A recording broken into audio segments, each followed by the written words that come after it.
Hello guys, good morning to me. আমি এখন আছি অঙ্কন গিফট হাউসে। এটা শুধু গিফট হাউস না, এখানে মেয়েদের প্রয়োজনীয় সমস্ত জিনিস পাওয়া যায়। তোমাদের যদি কিছু প্রয়োজন হয় তবে দাদার সাথে কন্ট্যাক্ট করতে পারো। আমি ওর অ্যাকাউন্টে ট্যাগ করে দিচ্ছি। আমরা এখন সবাই মিলে কোথায় যাচ্ছি সেটা তোমরা জানতে পারবে, কিন্তু তার আগে আমাদের সাথে এই মুহূর্তগুলো উপভোগ করো। দেখো চারপাশটা কত সুন্দর, একটা মনোমুগ্ধকর পরিবেশ গড়ে উঠেছে। আর তার সাথে সব ভাই বোনেরা একসাথে, একটা সুন্দর মুহূর্ত, তাই না?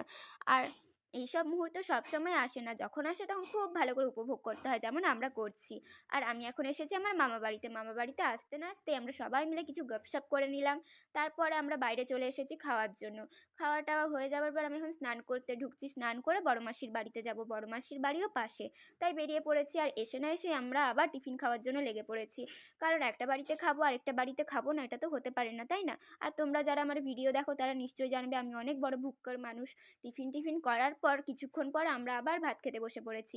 ভাতের সাথে ছিল শাক ভাজা আর মাংস। আমরা এখন খাবার খাই। তোমরা আমাদের ভিডিওটা লাইক, কমেন্ট অ্যান্ড শেয়ার করতে ভুলো না। টাটা।